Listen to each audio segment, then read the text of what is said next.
I just dislike how they introduce me. I'm not just Ncwane. I'm not Sfiso's wife. I'm an executive. Okay, so let's start by the fact that you were a former board member of Commercializing. Oh, by the way, your girl has been doing things.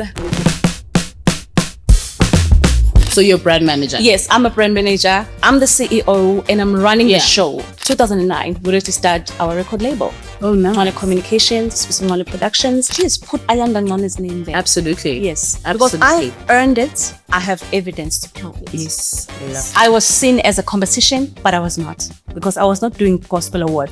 I was just coming in from a different angle altogether. I had a grace enough to host events that were so big. If you know, you know. Any music awards in South Africa. As I brought you this. So these awards are not just, there are awards that you have that have ordinary meaning. And there are awards that even if everybody who's judging does not like you, they are forced to give it to you. They have no choice. Because they are best-selling music You awards. can't argue with the numbers. You can't argue with the numbers. I'm in the space that I've always well all my life. I've always well to be in a space, to be in a table where... Can we speak about that? Can you tell us what you're actually doing right now? Welcome to More Than Management, your go-to podcast for all things talent management. In each episode, we talk with masterminds behind some of the biggest names in music, sports, fashion, and television. We learn the art of brand building, high-stake negotiations, and maintaining a celebrity public image. I'm your host, Ayanda Ncwane, and you're invited to the conversation. How do you then become or how do you move on to the next phase of your career? Okay. Or the next phase of your life? All right. So basically, I always say a career is handed over to you by means of inheritance, by means of education, or you stumble on it by means of association. In my case, it was association. Hence, I had never dreamt of becoming something or be associated with anything to do with the gospel industry or the music industry at large. By means of marriage to my late husband, that's how I became in the business of entertainment. Yeah. Did you think that it was going to be behind the scenes for you? Of course, initially, I thought it was going to be behind the scenes. It was immediate.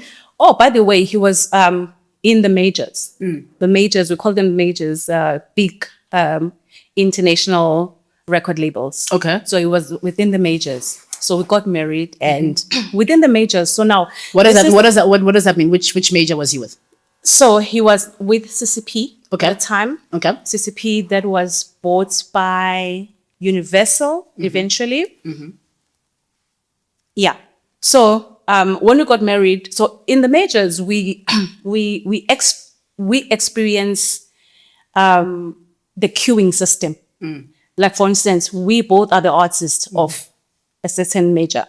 So you are the priority because you have a hit. Everybody's focusing on you. So it's going to be my next season next time. But then when we got married, and I was like, no, actually, we can't have this great talent sitting and waiting for his turn. And then we sat down and was like, for us to build this family, and we are thinking of a legacy. How are we going to build a legacy depending on one man who's sitting on a chair deciding your future? Let's decide your future. Oh, nice. Me and you. Yeah. Then 2009, we registered our record label. Oh, nice. Ncwane Communications, Ncwane Productions. That's how it started. Okay. Yeah. So at this point, what role do you appoint to yourself? Obviously, brand manager. So you're a brand manager? Yes, I'm a brand manager. I was a brand manager at the time, 2009, when we started in my early 20s. Yeah, that's how we started. So between the two of you guys, he's the artist. He's the artist. I'm the company. You're the company. I'm the company because I'm doing everything. Remember, we don't have the funds at this point to hire people. So I do everything. Okay. So he's in the studio. So you're the CEO. I'm the CEO and I'm running the show. Yeah. So basically. Yeah. So when we were running the show, remember now, this is an artist who has released, has offered public something very solid. Yeah. So when we opened our record label, there was a huge backlash, especially for him. I think the elders in the music industry, they called him on the side to say, hey, Ncwane ngeke, we know you love your wife, but you are just gambling with your gift because... With your future as well. With your future, because this girl is very young. 2, she has no exposure in the industry. You need someone who, because you've worked with big managers, like your Tsepon Zimande, etc. So you need someone big to actually take your talent to the next level. And then, strange enough, there was just something in him that believed that we would do it. Yeah. Because I already did. Yeah. I saw it. Because we sang in the house, we sang in the car. So we were always singing. I'm like, oh my gosh, people should hear this. Because remember, again, when an artist is... Thank God it's not happening now. Artists have more rights and authority to their crafts.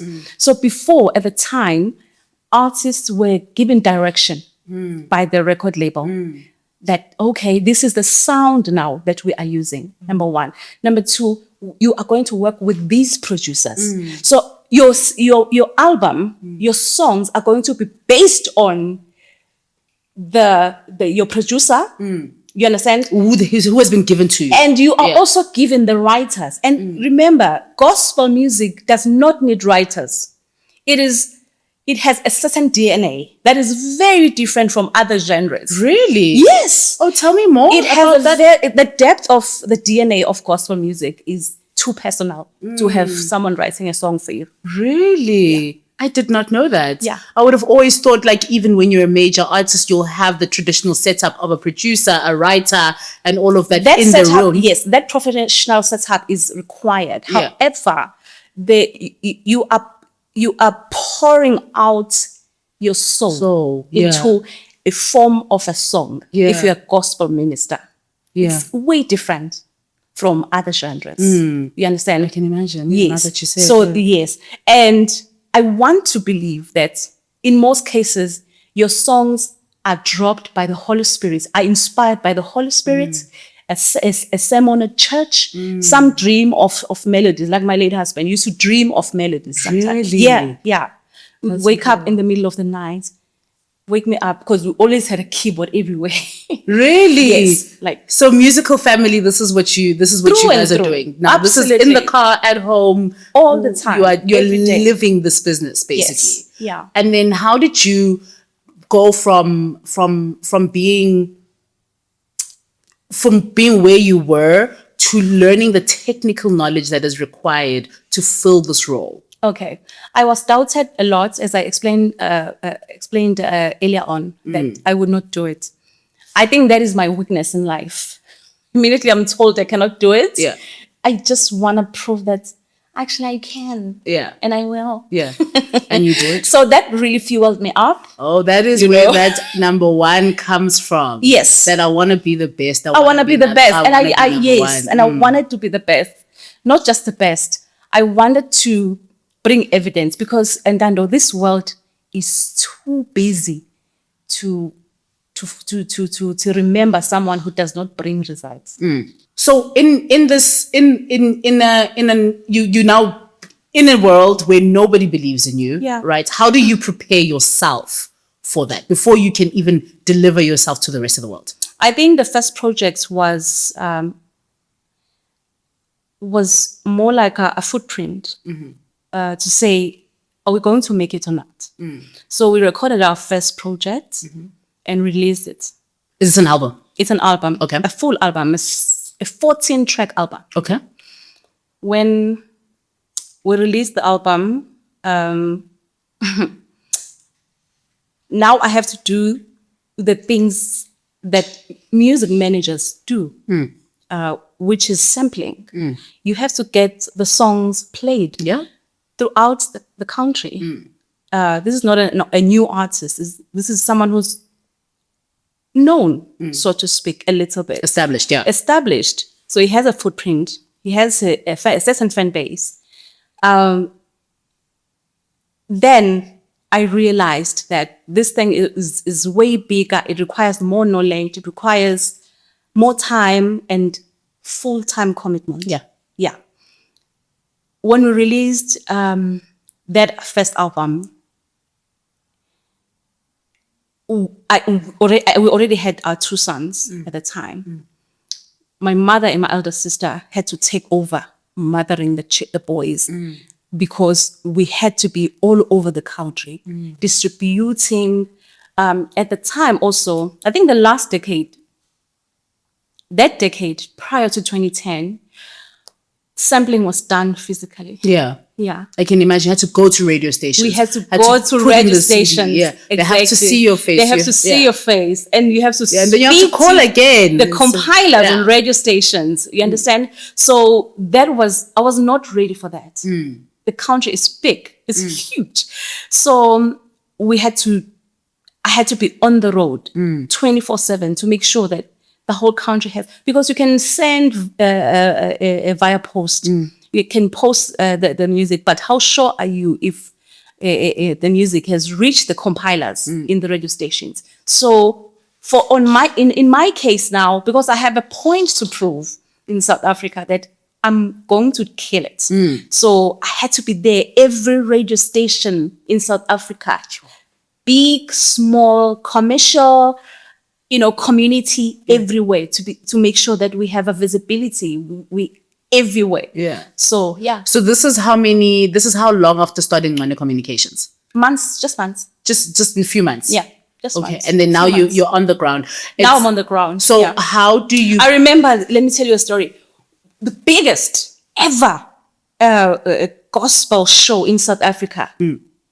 Oh my gosh, I have goosebumps thinking about it. By all Smooth of the Cause FM. Yeah. Massive, gigantic. And then I called him up. I went to him just before it was a Sunday morning. Yeah. I went to him and I gave him the CD. He looked at it and I don't know what he said. Yeah. But the following week, it was compiled. He played the song. Oh.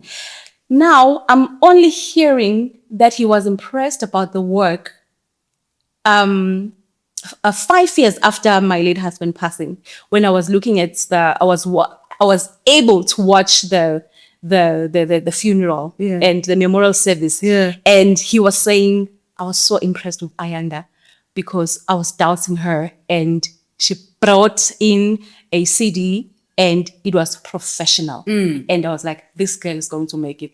I'm like, dude, why you never told me this earlier? I needed that so I can keep going.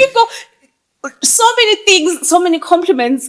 I'm only hearing them, later on. Yeah. Like, so you were impressed. Why you never told me? Yeah. At this point, who's mentoring you?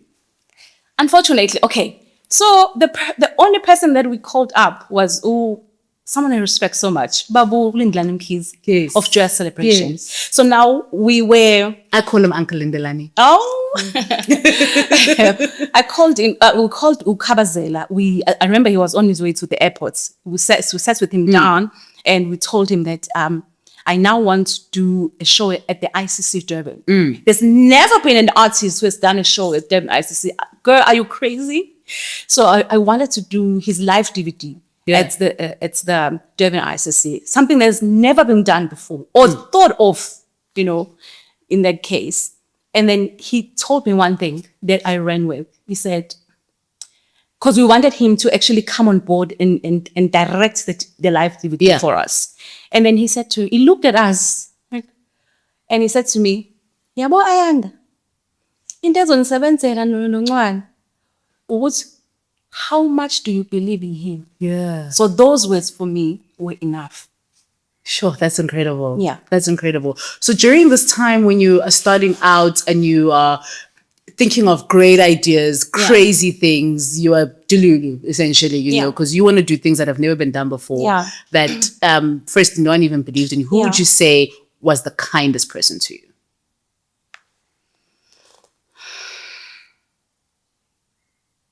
I would say, I would say him, my late husband, because he would tell me, like he would hear things, very harsh words, people, abayishoyo to him, but he would just not say them directly to me. So he was very kind in such a way that I was getting motivated, into pressing forward, even though, because I did make mistakes. I don't want to lie to you.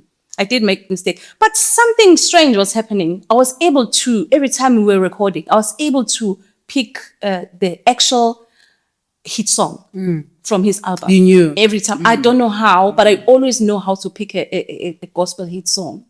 I don't know if it's an instinct or it's the grace that God gave me because he saw my passion and the hunger that I had, when I was getting in the industry. So, by the way, we released that album. It was July, between July and August that year. Within the first 6 months, we had hit platinum. Sure.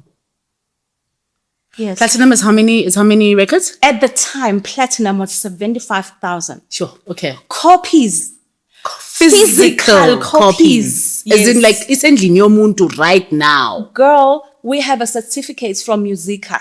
Musica was a certified. Oh my word, Musica. Yes, we had Musica. Like, I honestly tell people this, when you come into my house, it's literally like it's a museum for music. Okay, so whilst to talk about museums, we brought the museum here. Ayanda was so kind and so gracious to us. As Patela Awards YK, and we have them here on display. So what you're seeing is real life, okay? You know why I brought this? Yeah, it's mostly for motivation, because I think we once had a conversation between myself and you, who would see there is a huge decline on artist management, quality artist management. And it is a career or it has so much value and depth, and it's not taken serious. Absolutely not. You understand? Absolutely not. Unfortunately, just because, I think we inspired, in our case, we inspired a lot of couples in the gospel industry. And then we saw a trend following of spouses working together. Yeah. It's not always the same. It's not always the same. Yes, because I had passion. I had hunger. Yeah. And my energy is unmatched. So do you think that's what makes you different to any other manager, is that you have the energy and the passion which matched your artist? Absolutely. Right. Yes. I have ridiculous energy when I have a task. So, and this industry, you need to have a manager, a brand manager, an artist manager who has energy for days. Because I always say, being a manager for a musician or any artist for that matter, you are married to them. Yes. By virtue of that. By virtue of that, it is a lifelong bond. Exactly. And what makes me even more interested in how the music managers do it is that when you release an album, it's not a project that is going to go between now and the 12th of December or the 31st or whatever. It is a lifelong relationship. Yeah. How do you structure a business relationship with yourself as a manager and your artist that transcends your relationship, right? You have a unique case that your husband is late, right? Yeah. Which means that you are bound forever, I would assume. Absolutely. Yeah. Right. Yeah. How is that structured contractually? Obviously, we did not have an actual written contract because we both owned our record label. Okay. Yes, we were both the directors on a 50-50 percentage. Okay. So of the full record label. Okay. Yes. Perfect. Okay. Yeah. But then how, as an independent artist, am I supposed to structure my deal with my manager or my manager with my artist that the music can live long beyond any turmoil or any whatever happens in our relationship? Yeah. Like, how is that structured from a copyright publishing perspective? Like, how is that actually done? Okay. Your question is not very musical, but I'll answer anyway. Okay. So, is it that? So basically, in in the music industry, so we have bodies. We have your Samro, we have your Capasso, we have your Sampra, Impra, etc. So these bodies, they are the ones who naturally carry the evidence of the music. Okay. It flows through them and it outlives both the performer, the composer, the songwriter, etc. So these bodies are very important if you're an artist. Okay, so let's start by the fact that you were a former board member of Capasso. Oh, by the way, but your girl has been doing things. Yes, I am a former board member. You're a former board member. Yes. So what you're saying is coming from from somebody who's actually fought for I have the rights. a wealth of knowledge in the business. Yeah. And you fought for the rights of artists. Oh, absolutely. Within the room. You're actually a voice in the room. Absolutely. Yeah. You can call me the captain of the industry. Nazo. It's rock Just, captain. you know, I always say, Masiba serious. I always say, if you can call Oskido, DJ Tira, Black Coffee, who else? Music moguls. Yeah. Please put Ayanda Ncwane's name there. Absolutely. Yes. Absolutely. Because I've earned it. I have evidence to prove it. Yes, I love that. I don't think there's any female in this continent even, because I've worked with West African artists as well. I've never met a female record label owner who has achieved the sales I have achieved. Yeah. That is powerful, Ayanda. Not yet. That is absolutely powerful. So you sit in a room where you are a one in few, and I don't know if I can say because I'm not in the room, one of one Black female on boards such as Capasso. Absolutely. Okay, there are other females. Yeah. But what I discovered is that I served for a year.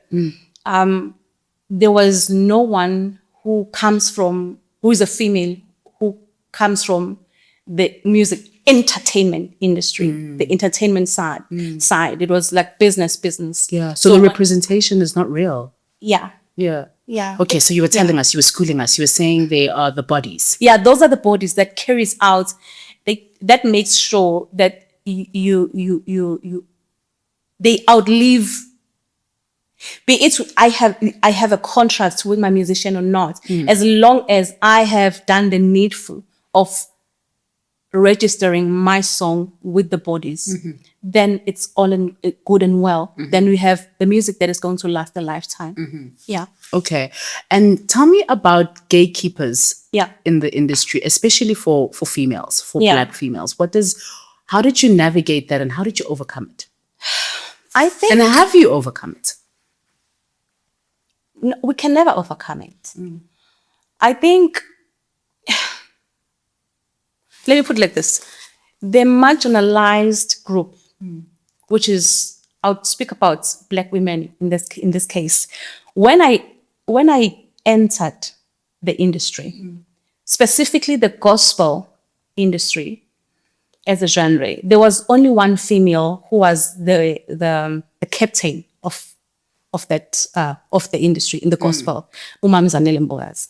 She was doing Crown Gospel Awards. And I'm coming in as a young girl who's coming in and has a record label, managing artists, doing, by the way, I was also doing, hosting large events.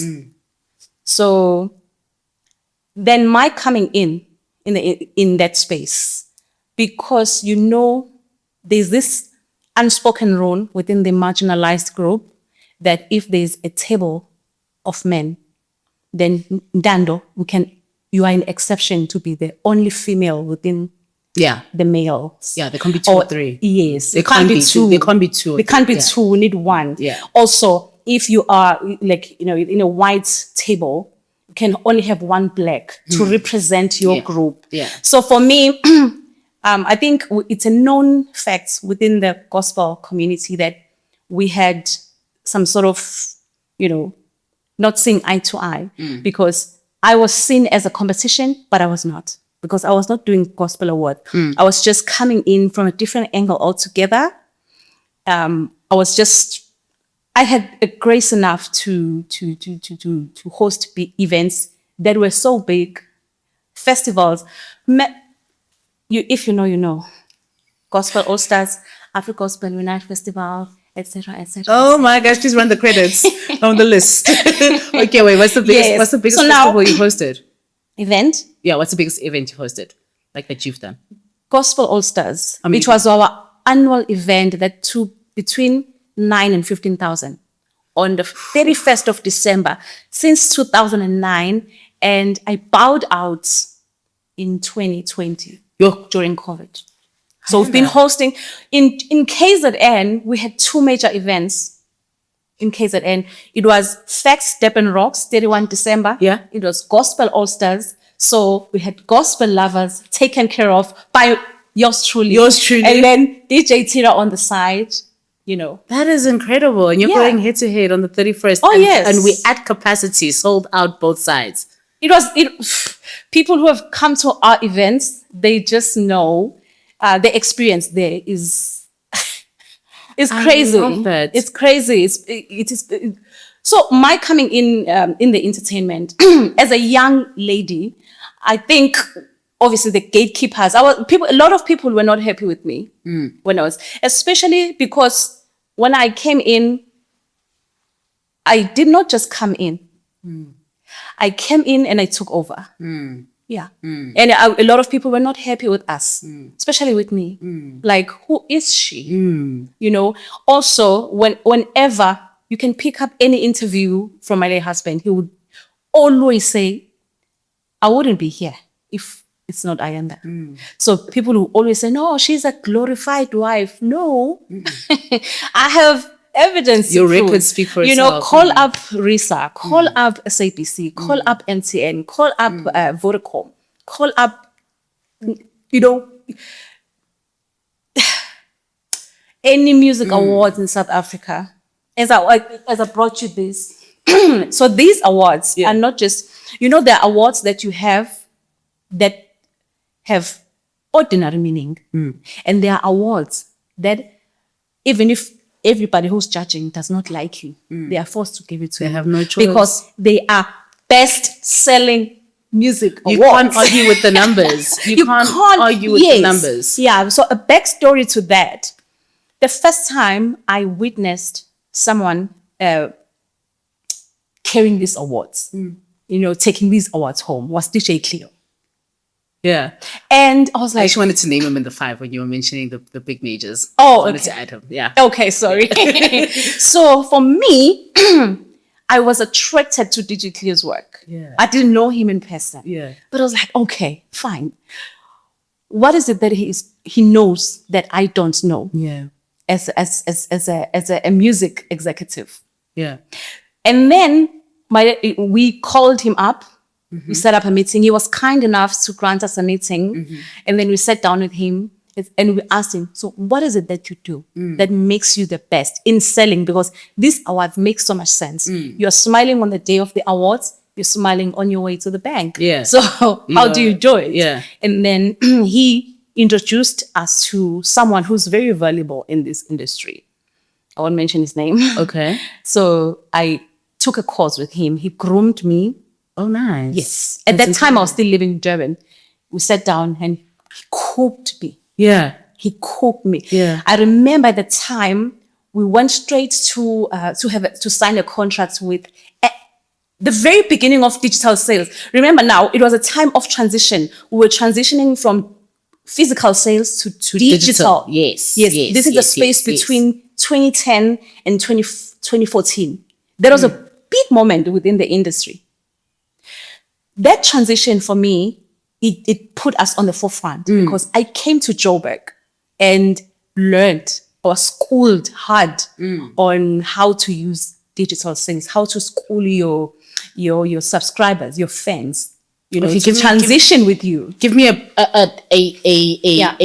crash course on that transition, right? Yeah. That's evolution, right? Because A then huge one. we're watching we're evolving with time, which is we are a fortunate generation that we saw that evolution happen, right? Yeah. I mean, whoever comes into music now is introduced to digital, but that's not the real landscape of what music is and the music business, right? So how was that transition from physical sales to digital? What would you say were the challenges, and what were the pros for it? Pros. Okay. The transition was needed, number one. It was crucial for the industry globally to transition. Here in South Africa, we were facing piracy. Yes. We were also, because we were just new in the industry, we had a new record label. So we were eating information. So when we discovered that the level of piracy, I'm sorry, I'm going to say this, the level of piracy was not just, our music was not pirated on the streets. The music shops, the music stores were pirating our music. I just promise you, I kid you not, because we did our research. So it was crucial for us to learn about and not be left behind during the transition. So I think I jumped on the train very early, and then I came to Joburg to learn about what is this digital thing? What does it mean? What does it mean? And how do we benefit from it, you know? So I remember we signed with Pitch, it was Pitch Mobile at the time. When we signed with Pitch Mobile, so at the time it was done differently. You were given codes, and then people will SMS, not just stream. You'll SMS the code 543069 or whatever. Like a 5-digit code. I remember very well. So now we sat down with my team in the office. I came back to Durban, and then we sat down with my team, and then I said, guys, we are changing everything. Leave everything.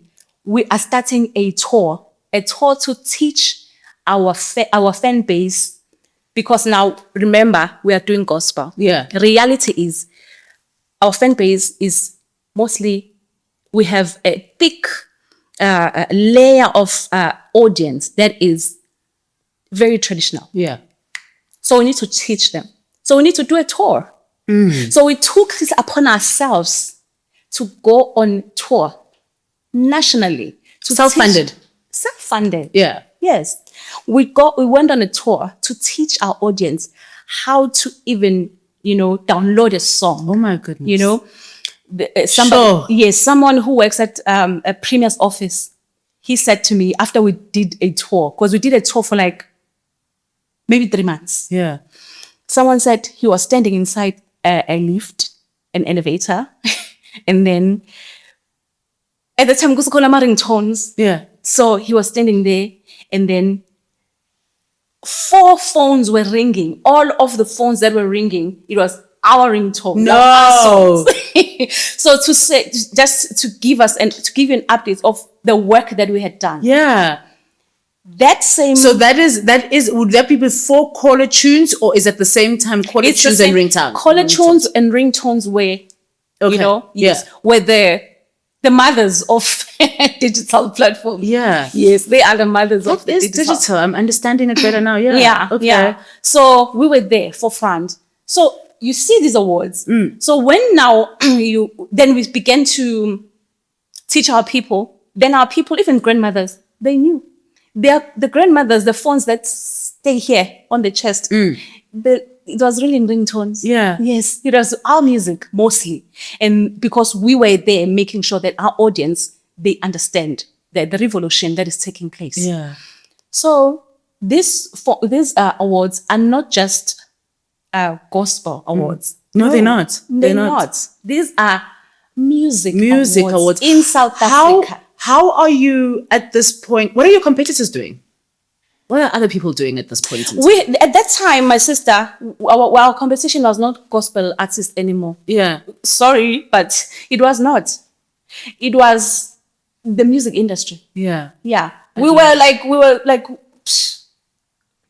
Well, That was okay. So we behind had you, grown so much at the time. We had grown so much that I think the realization for me that we had grown was when we were at the Summer Awards in Sun City, right? But unfortunately, when you are growing, people know that you've grown, but people within the industry, some cannot accept that you've grown. And yourself, you cannot see because you still want more, especially if you are like myself. I always want more. So we are at Sun City. And then, funny story, I need to tell the story. So in Sun City, people who were hosting summers at that year, they did not give us a room for him to change. okay, Yeah, it didn't backstage. like a holding room. A holding room. Imagine. He was the only one who was changing in the bathroom. Imagine. I remember when he was performing, I was holding his clothes and then he went to perform. And then that night, strange enough, he was the first artist to be nominated for the record of the year. Do you even understand what a record of the year is? Please educate me, but I want to hear the story first. Yeah. We'll come back to that one. Yes. So I remember we were supposed to actually we were supposed to share a change room with AKA.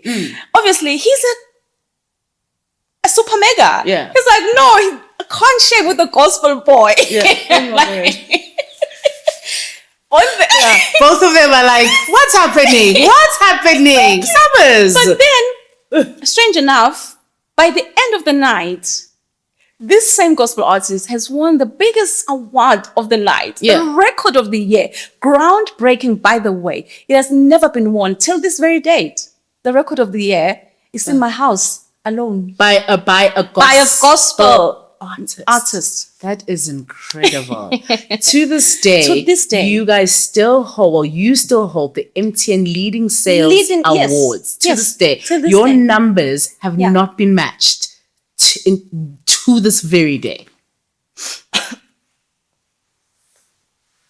Sure.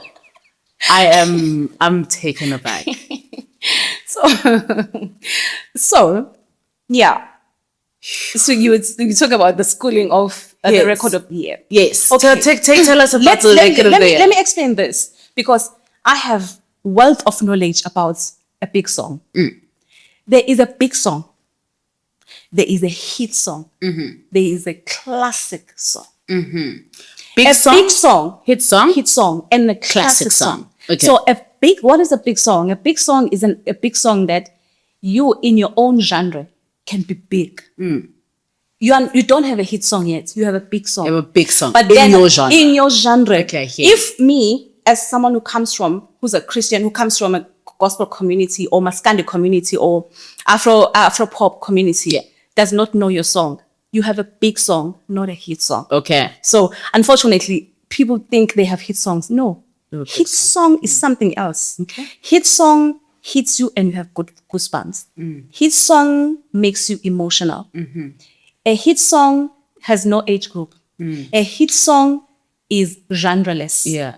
Anyone loves a song. Yeah. Now that is a hit song. That's it transcends age, gender, creed, race. Straight up. Okay. Straight up. That's a hit song. Now that is a hit song. Okay. Yeah. Okay. So we have a classic song. Classic song. A classic song is your Nkalakatha.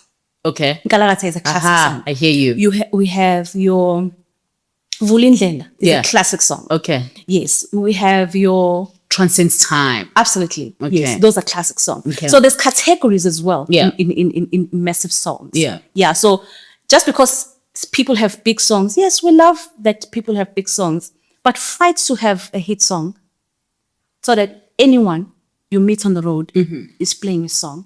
Zahara had hit songs.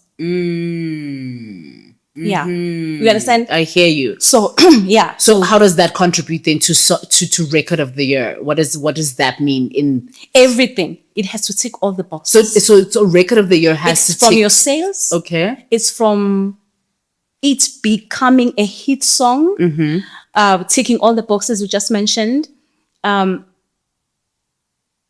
It's yeah. Then it becomes undeniably a record of the year. I just pray that, we continue with that culture, because it's very important. It's very encouraging to musicians. People should not be given.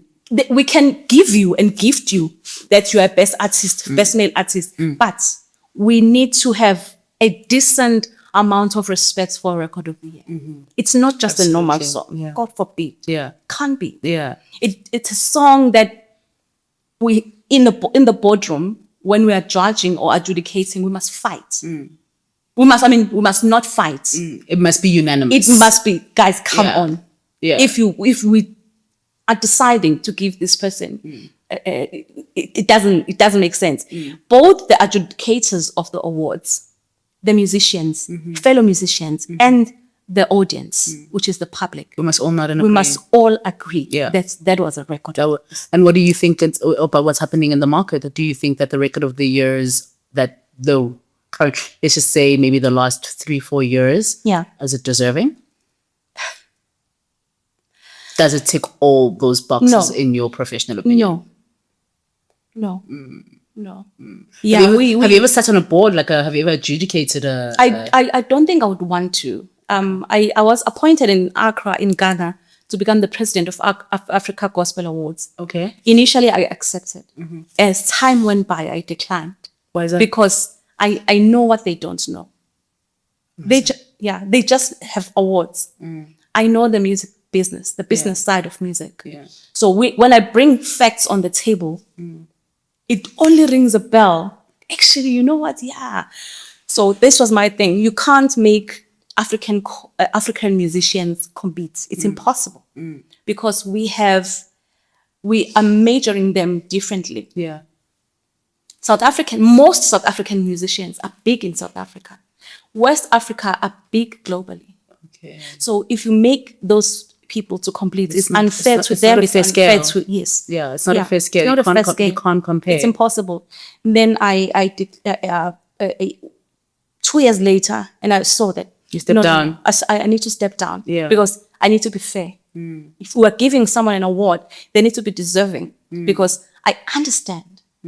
Yeah. You really do. You really do understand. Yeah. What is that one moment that when you look back on it today, brought you to tears? You felt so happy. Yeah. And you could bottle it up. What is that moment for you? I think I was invited in London. They honored me with that girl.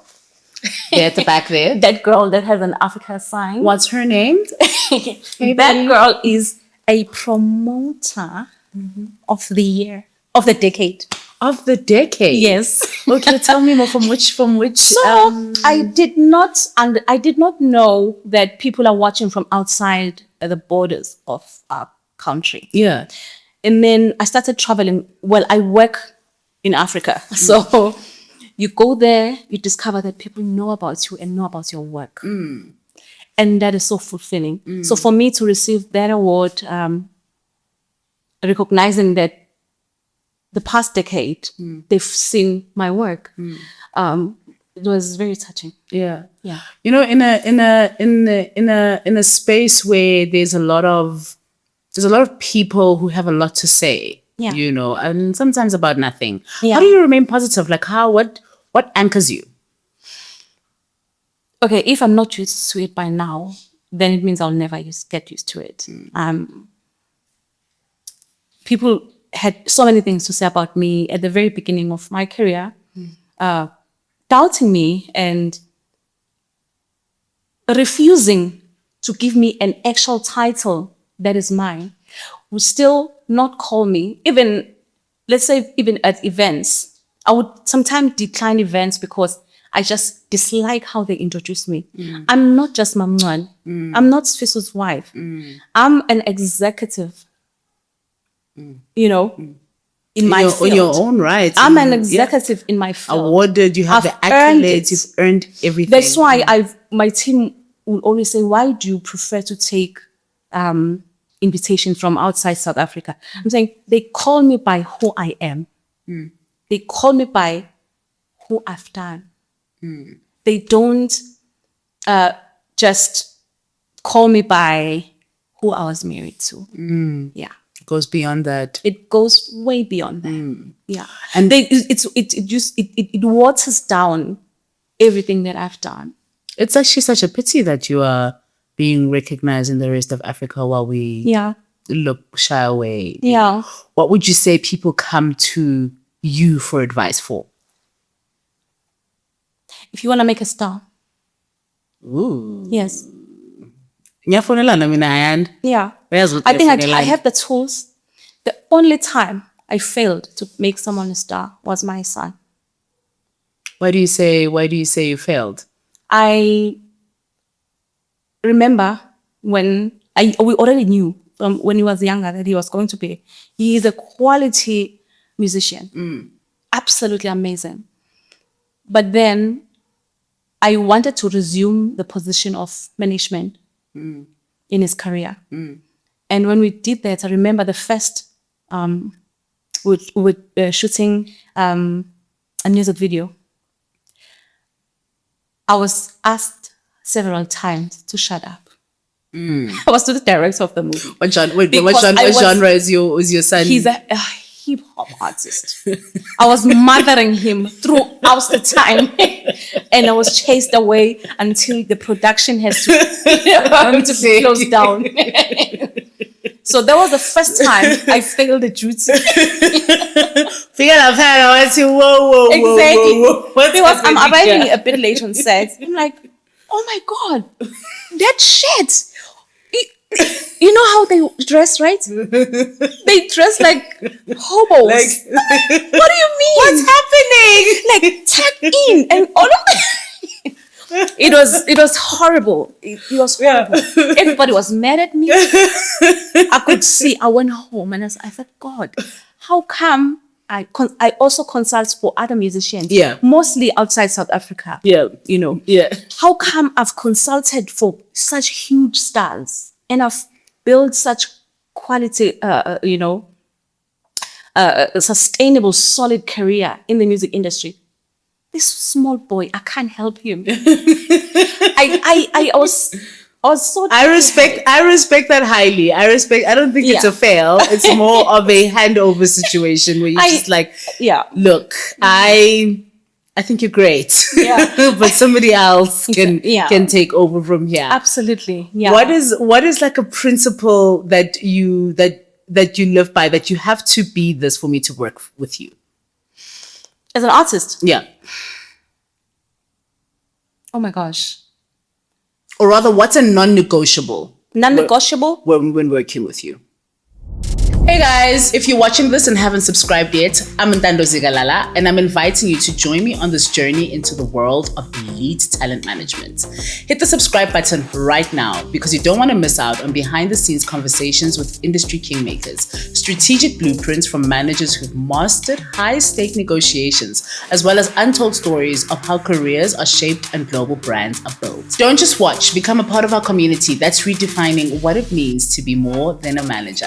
Subscribe today and turn on those notifications. I can't wait to share more industry-changing conversations with you. I see talent, obviously, it doesn't have to be big. How motivated are you about what you're doing? Like, how long do you want to go with this gift? So those are very important for me. They determine your commitment. You know, I always say that I love female musicians, but I don't think I can be able to work with a female musician. My reasons being, and I'm sorry to all the females who have asked to work with me and I've declined because I don't know how to separate family time. I don't know how to. So it will make me feel like I'm stepping in. Yeah, because if we have an opportunity and opportunities right now, I need you to leave everything and we're going. So yes, so it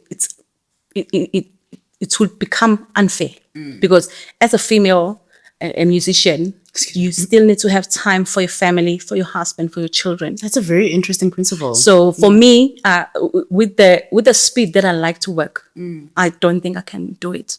Okay, let's start from the beginning. Yeah. Right. unlike many people who have sat in this chair, they have never had interviews or been profiled or anything like that, Yeah. right? Yeah. But with you have a very rich background and a very rich personality within from a professional perspective, as well as being a personality on your own, as well as a manager, right? But I want to start from the very beginning. Like, I want to know, like, where did you grow up? How many siblings do you have? Tell me everything. In short, Yeah. Born and raised in KZN, and the village called Ndwedwe, just after Stenga or Verulam.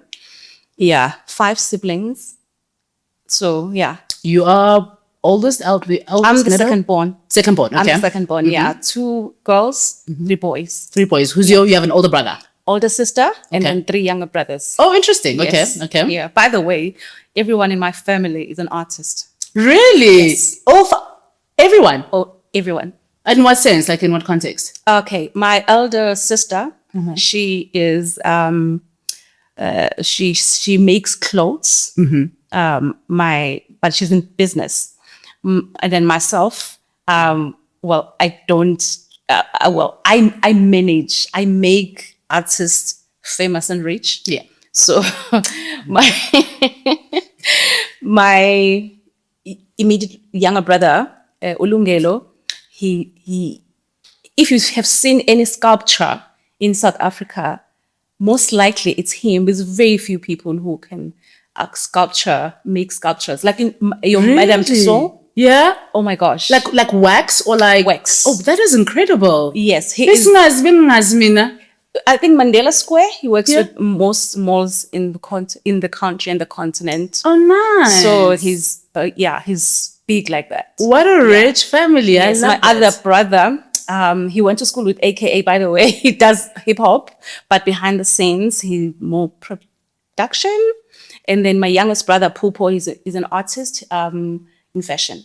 That is so colorful. How did you guys grow up? Like, what was happening in the household? What was happening when you're cooking lunch on a Sunday? Yeah. Tell me about that. We grew up with our grandmother. Okay. So we only saw our mother once a year. So our mother it was very hard to impress her. Okay. So hence I always say that if something is not excellent, I'm not part of it. Okay. Yes. So we grew up highly, highly, highly competent. Yeah. Like competition in my family is on another level. I love that. Because we want the best, because we had to impress our mother, because we see her once a year. So every time we're going to see her, we have to give her the best result. Yeah. If there's someone who did better than you, be it at school, be it in sports, in music. By the way, I sing. Yes. I'm a trained soprano. Soprano. Yes. I can blast that note. When do you blast? What do you have to do to hear that? I lost interest because I got into business of music. Yeah. So we're going to talk about that soon. Yes, I'm a sopranos girl. So what's happening in the shower? Do you hit it in the morning? Trust me. Oh, wow. my brother Upupo, because I live with him, like, you von chaka chaka keta. And then Aisha. You born, we need to go. Oh my goodness, that is incredible. So how was it growing up in such an artistic family, being number one? What would you say you had to be for you to be who you are today?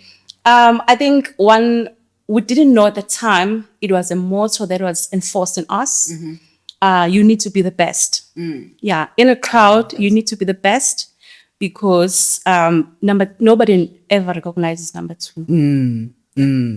Where does your love for pageantry come from? From school. Mm-hmm. Yeah. And then there, were you like excelling? Was that like an immediate thing for you to be recognized as number one, or like feel like you are? Where did you get that information? Yes, research. So we are researcher.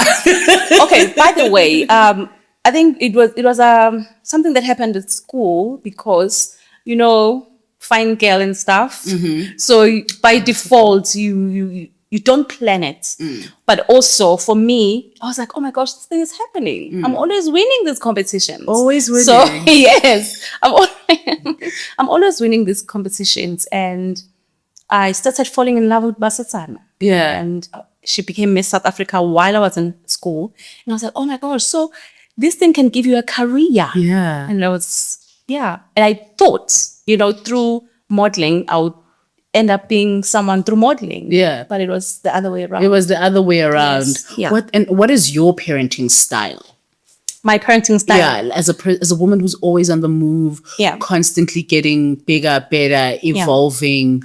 I mean, you with Pan-African Parliament now. Like, how do your kids keep up? I always say that kids are different. There are children that are born with different genetics. If your parents are from royals or are billionaires, or you're born from or parents of who are superstars, you're a different child. Don't expect a normal childhood. That is true. Yeah. So those 3 categories of children, don't expect normal childhood. You can live anywhere, everywhere, any day. So, yeah. And I mean, we know that your son is a star. He's going to be a star. Yeah. Are you comfortable with your kids going into the entertainment space? Not just entertainment space. Music, yes. Music. Yeah. Music. And we say music because there's money in music. There's money in music. Lots of money. There's power as well. Yeah. That you build a big name. So I've seen the importance of having a big name. I've seen the importance of having money. I've seen the power of having influence. So I cannot lie to my children. I've been exposed to everything. So I need to be fair enough to tell them, to make sure that I don't cushion them, I direct them. Yeah. Yeah. Yeah. And for you, what would be the best or the most, dare I say, lucrative contract you've negotiated? I can't say our contracts with our distributor. Maybe our contracts with our one of our distributors. Yeah. So your model is independent artist, right? Independent, yes. I mean, not necessarily. I mean, you signed under your record label, right? Yeah, so not necessarily independent. Yeah. So independent artist, and then in there you have a distributor. Yeah. Can you just take me through how that works? Like, what is the difference between? Can a record label be a distributing company? You can. However, do you have tools to distribute? Because distribution is broad and it's huge. It's massive. Distributors are our aggregators. Yeah.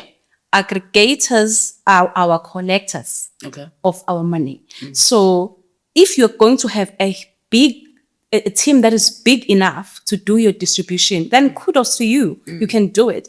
However, hand it over to someone who is a pro. A pro at that. Yeah. Then they can be able to collect properly. Yeah. Yeah. Yeah. And locate your monies. Every cent counts in the music industry. So you do want to hand over that job to someone who is highly qualified to ask questions that you will be blinded. Yeah. So with gospel, it's a very sensitive genre, right? Because then it dabbles into ministry and it dabbles into religion, right? Yeah. How is the business structured where you are able to be profitable without necessarily going back to the ministry side? The ministry side. It's a big conversation that we have currently within the genre. Because I come from business. I advocate for business.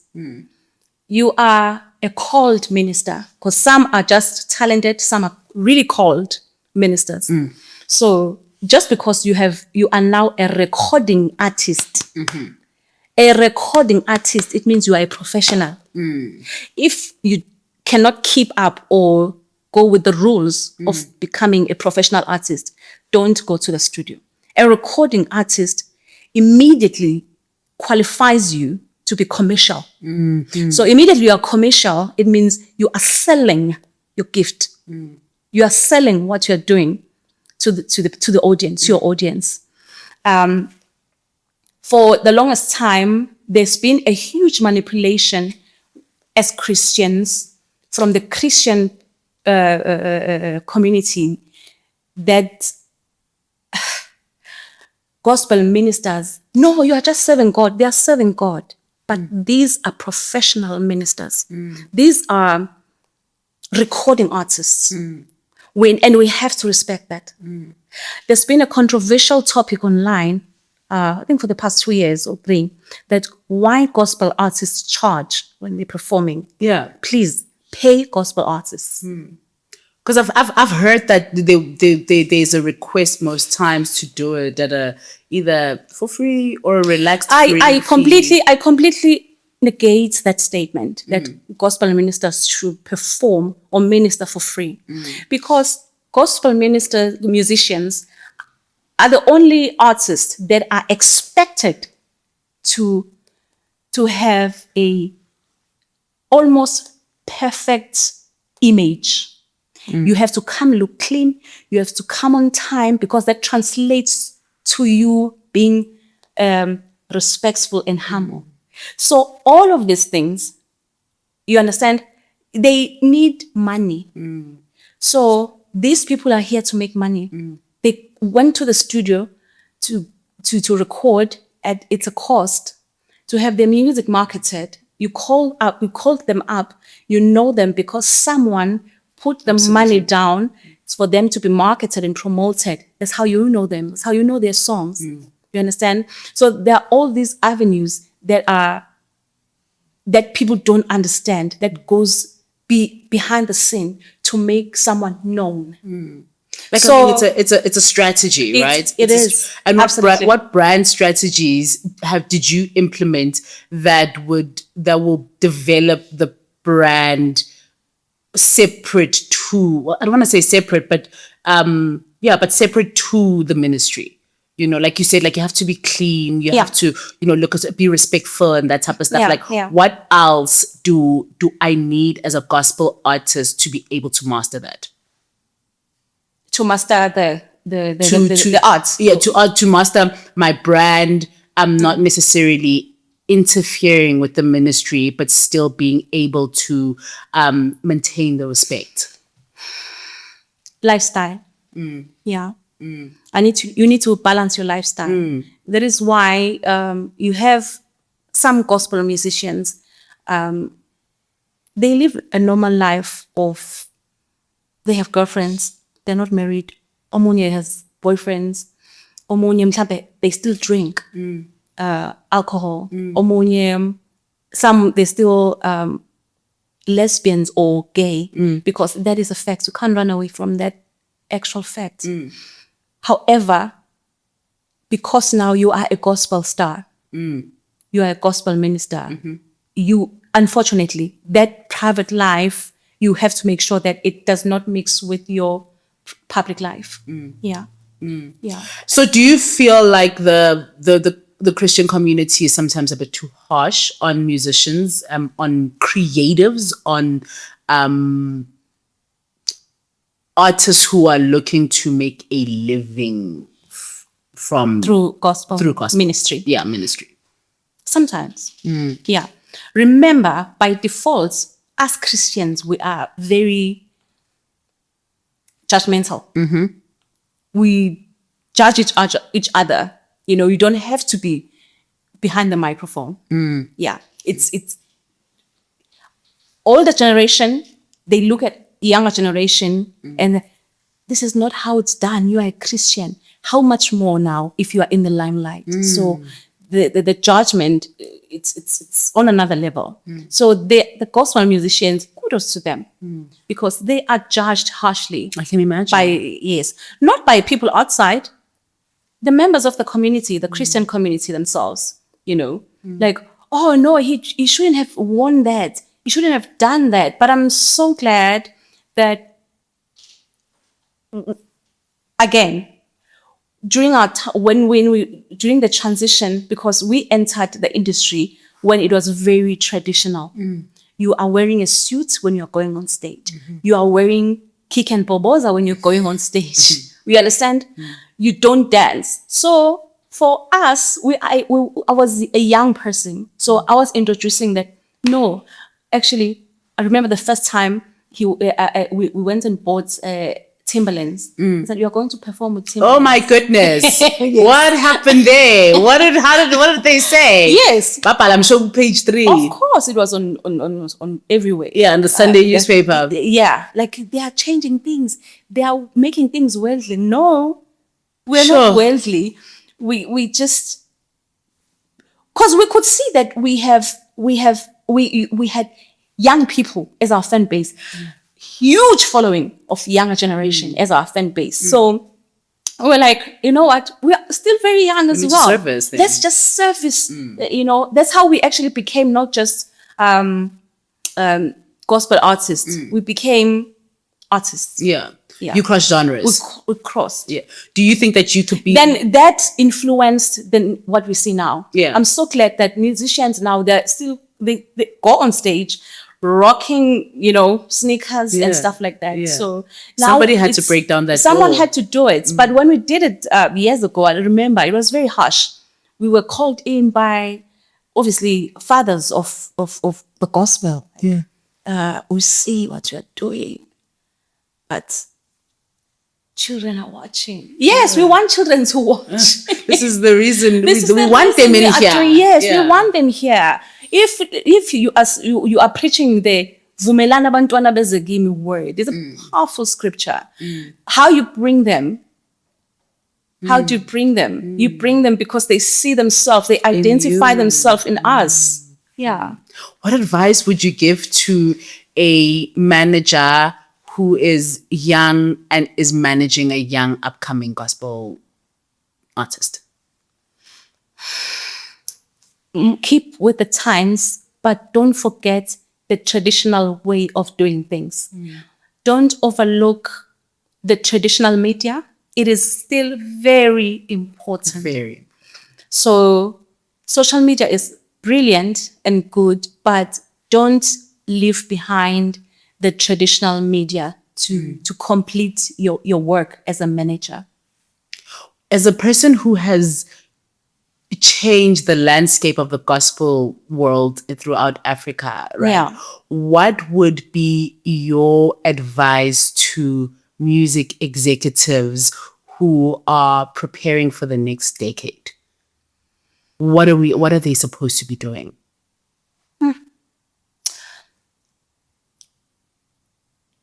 It's going to be difficult because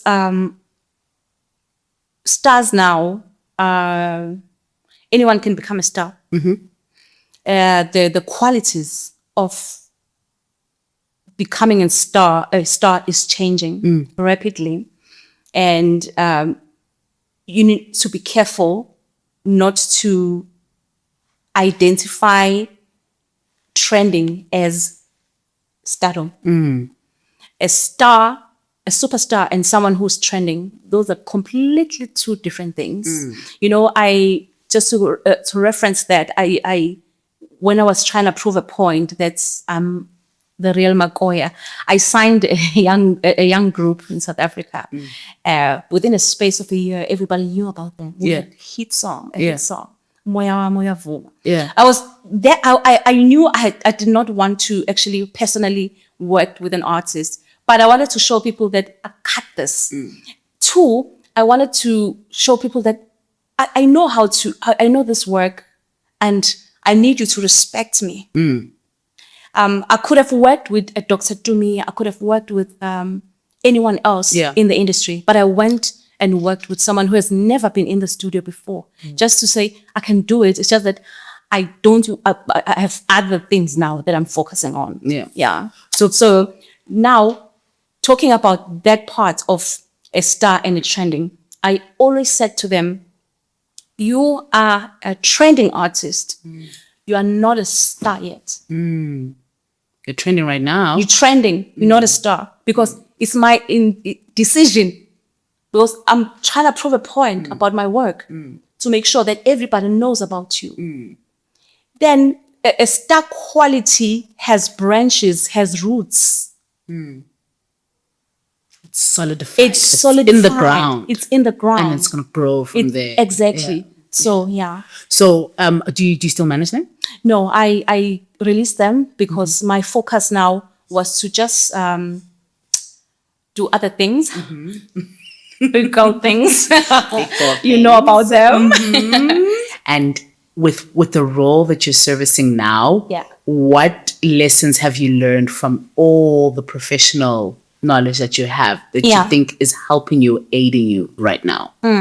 I'm bringing the information to women mostly. The wealth of knowledge about taking up roles that everybody thinks you don't qualify, but you can actually do it. Especially with the decision-making tables. We are encouraging women, young women from rural areas, to know and understand the power of sitting on the table of decision-making. We cannot sit as African women, we cannot sit and look at men taking decisions that are affecting directly or indirectly females. We need to sit on those tables and be part of the decision-making. Yeah, so that's my role currently. What is something that you wish everyone knew about you? Oh my gosh, there's a lot. But because you're so powerful, there's a lot. Dynamic.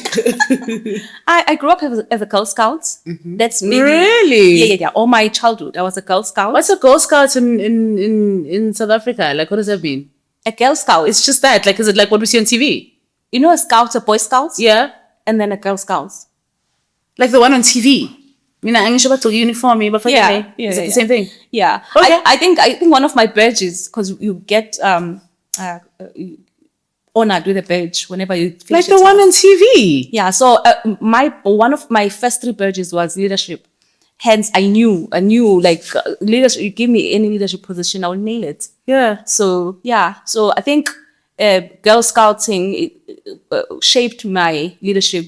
That is incredible. I didn't know that. Yes.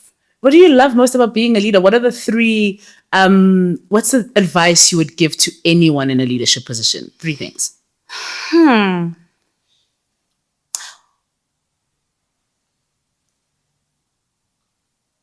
You are not in power. You have a responsibility. I think that's my thing. It's you. If you are a leader, you are not in power. For you to make a perfect leader, you have to understand you have a responsibility, because power is, you can lose it, but also you can, with responsibility, immediately you as a leader assume the position of having your leadership as a responsibility. You are able to share responsibilities. You are able to make mistakes. When you're in power, you are not expected to make a mistake. So yeah. And what would you say? That's amazing. As a person in a leadership and I guess a place that makes decision, I resonate with that a lot, you know. And as I always say, I'm not afraid of making mistakes. Absolutely. I don't call it mistakes, I call it lessons. Yes. Right. It teaches me to go forward, teaches me what to do next and how I can learn to get better. What would you say has been one of your biggest lessons? Biggest lessons was when you are getting into any contract about to make a big decision, research for the next 5 years. Okay. About what you're about to enter into. I remember I started a Christian magazine. Okay. The timing was very bad for me because it was called Isambulo, the Revelation. It was an end of an era for a physical copies, copies at the time with print media. It was towards the end of an era. And I had not done my proper research, and I invested so much money, and unfortunately, it obviously did not become successful. Yeah. Yeah. And if you, what would you do differently today, knowing what you know from back then? Research what is going to be happening the next 5 years. Like everything that I do, I'm looking at what is going to Your be happening. forecaster. Yes. For instance, the billionaires in the next 5 years are going to come from which industry? That is very important knowledge if you are in business or in leadership position. You understand?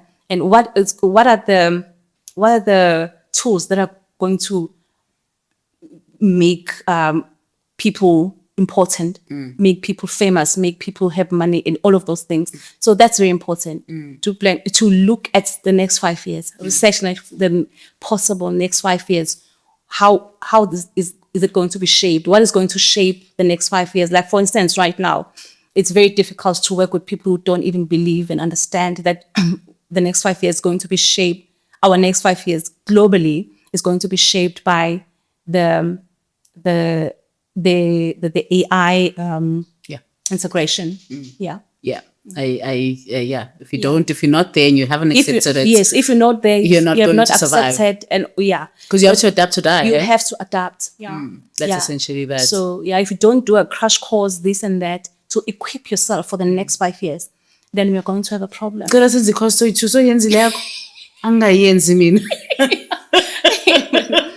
have not done it, but I've done tons of research. I've done tons of research about it, and I have young boys. Also, I want to help them in terms of making decisions for the next 5 years. Yeah. It's going to collapse in the next 3 years. Yeah. Possibly. Yeah. Or not. So Ayanda's hosting a dinner. Yeah. And she's sending out invites to the most influential people that need to be at her table. Yeah. I'm hoping I'm there. Yes. But who is at your table? Who's at your dinner table? Okay. Wow. Dead or alive? Or both? Both. I'll give you both. Okay. I'll have Donald Trump. Okay. Yes. Interesting. I have Donald Trump. I'll have Vladimir Putin.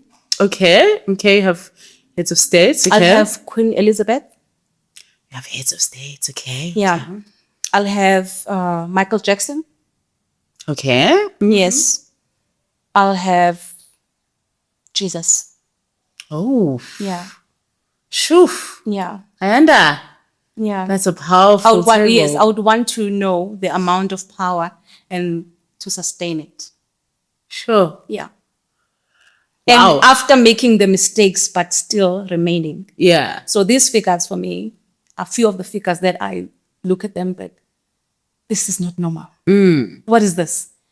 Irregardless of your shortfalls, your stand is not, you understand? Yes. For all these 5 figures, including our Lord Jesus Christ, shortfalls and stuff, they remain like a God figure. Yeah. So that fascinates me so much. Sure, that's incredible. I love that table. Yeah. I'm so much if I'm getting infected. But Nyasfag. Sorry, girl. I Nyasfag. Okay, fine. I'm planning it. I can extend it, a little bit. You can get there, surely. I'm planning it. Yes. In your opinion, what's missing in the market? Which market? The gospel market, the management market. The management market. It's the quality of managers. Not everyone can be a manager. Just because I'm related to you, just because I'm your spouse, does not, or just because I like your music, does not qualifies me to become your music manager, your manager. Unfortunately, the amount and the quality of talent, I'm always mad. I listen to songs that I know for a fact this is going to be a smash hit, massive big song, and they don't live up to that potential only because there's no proper management behind it. So I've seen few artists that I know for a fact that if I can work with this person just for 1 year, I know we can kill it. But it is what it is. It is what it is. And that's such a sad reality. It's a sad reality. Can you name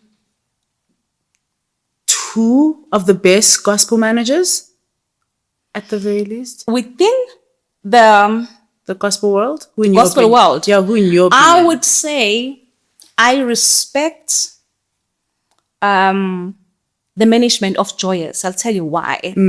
Joyous celebration. That's an interesting one. Yes, Joyous celebrations. My respects for them is because they are able to bring in corporate. It's very difficult for corporate to engage with gospel. Yeah, very difficult. It's highly difficult. I cannot explain how, but for some weird reasons, the management or the people behind Joyous Celebration have been able to bring in corporate to the gospel scene, and that's admirable. Kudos to whoever is doing that for them. Yeah. That is incredible. That is actually a very valid point. Who manages Joyous? I have no idea who manages them. I actually don't know. I have no idea, honestly. Guys, who's the actual manager? No, I have no idea.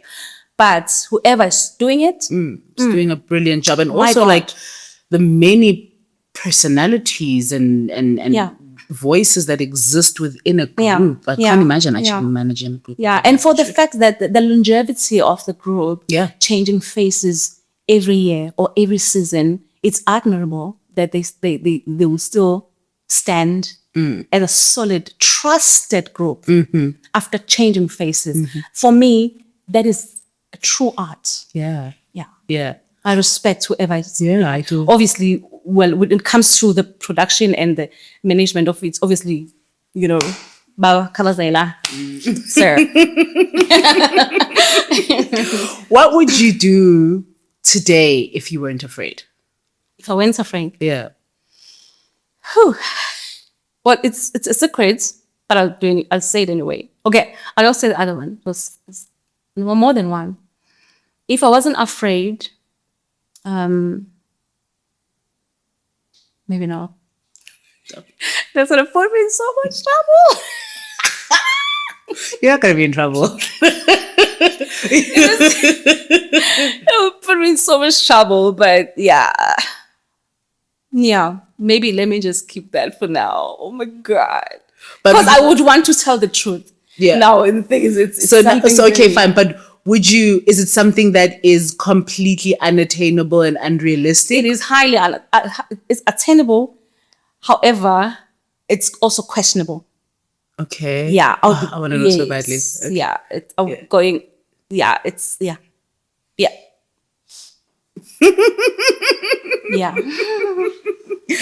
So I am Ntando, and I want to do exactly what you've done. Yeah. Would you be interested in mentoring me? Let's just say, hypothetically. Maybe not Ntando. I am Naomi, and I want to I want to go into the gospel business, and I want to take over like you have. Especially the gospel music. I would like to pour myself, because I know that I've lost interest. I've even closed shops with my festivals. Sure. Yes, I've stopped hosting. I would like to pour myself into someone. Yeah. Yes, I would love to. If that person can be, strong enough, because it needs someone who's strong enough for it, because the gospel industry, it's not like any other genre. It's not like any other genre, Yeah, honestly like speaking. Not just because of its superiority. The politics within are way more than, you can think of. And as a matter of fact, if you think, Maskandi, South Africa has known beefs, like public beefs. If you think that's intense, you don't know gospel music. The gospel music beef is too deep. It has its roots. It's the politics there. I always say, yes. At that level, Oh my God. would you go back? Maybe 10 years ago, I would still do it. But now, where I'm heading, I want to influence the world in a larger scale. On a larger scale. So I feel like it will restrict me with the things that I want to do, with the version of myself that I'm busy building right now. So that girl, she cannot do gospel. She's going forward. That girl You're filling up another cabinet of different awards. Yeah, that girl cannot do gospel anymore. She's making uncomfortable decisions in the continent of Africa. Oh my goodness. Yeah. So yeah. Okay. Yeah. That is, it's unfortunate. Yeah. We've lost a gem, but I'm glad to know that if somebody had to have the will, the desire, and the obsession. As a matter of fact, I was eyeing someone that I wanted to mentor. Okay. But then I could see that their interest was to build a name for themselves in a good way. Yeah. But not to build stars. Yeah. How do we actually balance that? Like, how do we balance that? Because it's a bit of a tricky one, when you are a manager and the innate nature is that you're supposed to be behind the scenes. Yeah. Right. But we live in a world now where those worlds have sort of They collide. They've collided, hence then the birth of platforms like this. Sure. Where what I feel like is my calling or my responsibility is to shine the light on managers, because the work that we do is so incredible. Absolutely. Oh my God. And sometimes we die. Many have died and no one knows. Without their flowers. Yeah. No one knows that that's what you did or that's what you worked on or whatever the case. Yeah. It's not even accounted to money, Absolutely. But just that recognition. You know what I mean? How does one balance as a manager? How do I balance being a formidable manager as myself, but also have a purpose in self? You know what? Build your artist or build your the brand that you're working with so big that people want to know who's behind it. Yeah. Yeah. Okay. That's it. Okay. That's where you get your power. Your power is recognized by what you've built. Like, I wonder who built this. Okay. Oh my So God. before I can even profile myself, Yes. I need Hold on a little bit. and then Yes. I must Let's your work, which is this brand that you are working on, become so massive that people want to know who made you. Yeah. You have done that so excellently. Thank God. So excellently. I'm thank truly God. inspired by that. And I'm truly inspired by you. What does being more than a manager mean to you? It means you are capable of putting someone before you. It means you are happy doing it. Doesn't take away from you. It doesn't take away. In fact, we wake up excited to make another person better. So that is how tricky being a manager is. But you are excited to make someone richer every day than you, make someone more popular than you, make someone well respected than you. You understand? So it is a power from behind. Yeah. Yeah. That is power. Yeah. I love that. Yeah. Oh, Ayanda, I've had such a beautiful conversation with you. And I will say it, I am highly, highly inspired by you. For you to have even just agreed to come into my home and just sit on this couch and share your world of knowledge.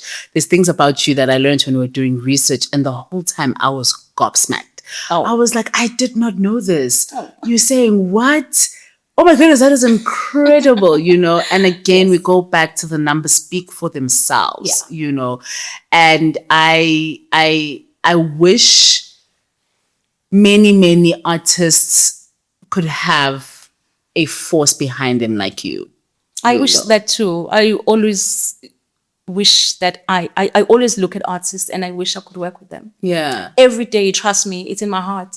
But we should have time Yeah, to work it with is the them. time. It is the time. It's definitely the time. You know, it is the time. Because the talent in South Africa is incredible. Incredible. You know, when God was distributing voices, He started in South Africa, Yeah. in this continent. Amen. Yeah, He Yeah. said, angels, Gabriel, I am South Africa. Yeah.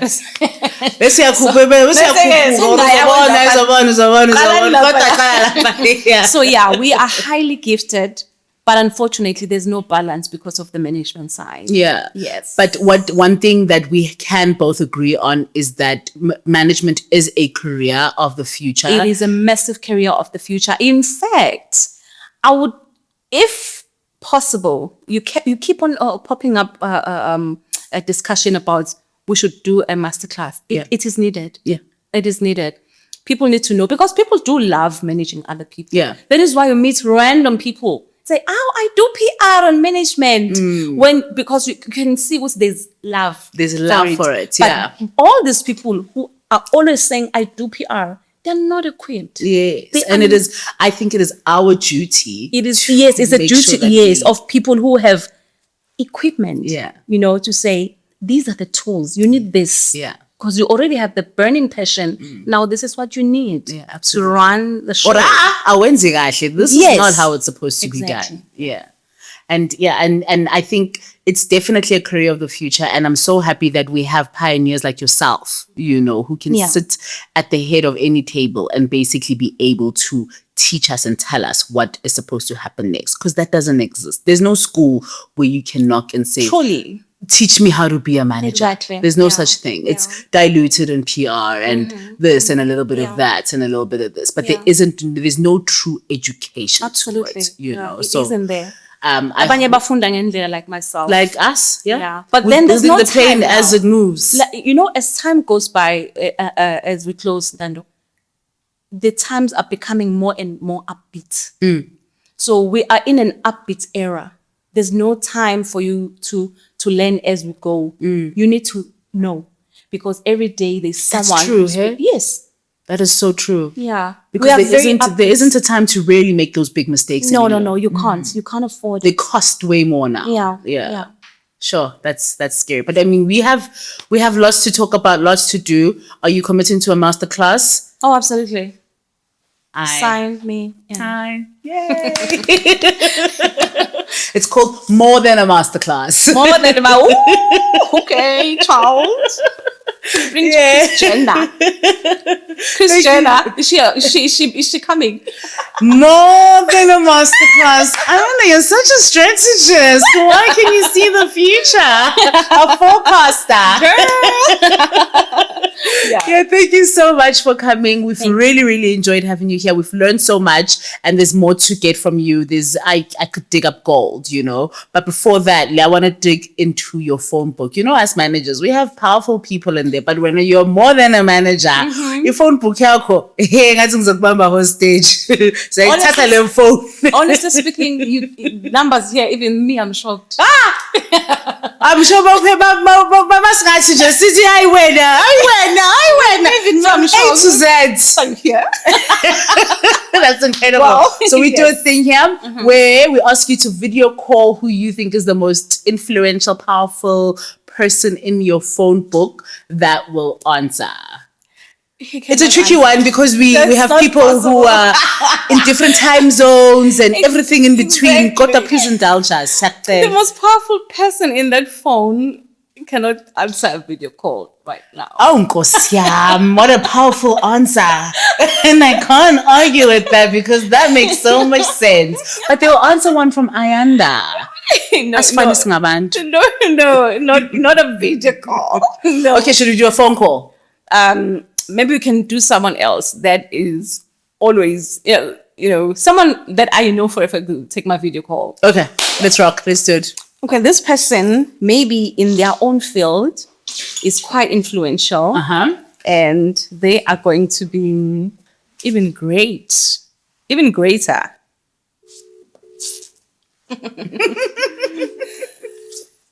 Got mad with me.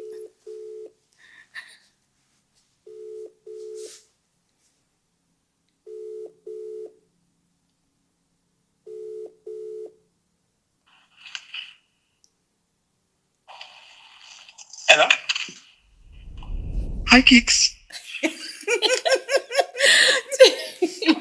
Hey, Posh, how you doing? How you doing? I'm gorgeous. How are you? I'm good. Well, I happen to be at the More Than a Manager, More than management podcast. More Than Management podcast. Say hi to the people. Hey, who's that? The Poopo? It's Poopo Gourmet the Kardashian. Oh, the original, the icon. The icon. That's what you did. Jimmy, you're blonde. How am I? That is so serious. Hello. Okay, bye. Ah, that's so sweet. I'm literally trying on my outfit for tomorrow. I'm wearing these thigh-high boots. Where are you going Okay. tomorrow? Where are you going? The question is, where are you going tomorrow? It's this skincare brand that I'm one of the ambassadors for. They're having an event. So I wanted to ask, can I borrow your black polo neck? I actually don't have a polo neck. See my life. I beg. Bye-bye. Can I actually borrow your black polo neck? Oh, that is so Poopo. Please. So yeah. We're actually going to the same event tomorrow. Yeah, so it's privileges. Like I'm privileged to have siblings that are very influenced in their own lanes. Yeah. So basically, similar to amajuta siyenza endlini yonke into nje ikhandwa la, it's here. Absolutely. And there's nothing wrong with that. Oh, I actually love that. You see, as you can see, podcast in my home, my kids are doing the food, my aunt is our driver, like everything is close knit. Absolutely. And That's how wealths are built. yeah, absolutely. We shouldn't shy away from that. Yeah. Thank you so much again, Ayanda, for You are coming. welcome. You have been absolutely amazing. Ladies and gentlemen, this is More Than Management, and you heard it here first. Everything we do is more than management, and I'm so happy to have had Ayanda Ncwane on our couch. We're going to see you at the next episode. Don't forget to like, comment, and subscribe.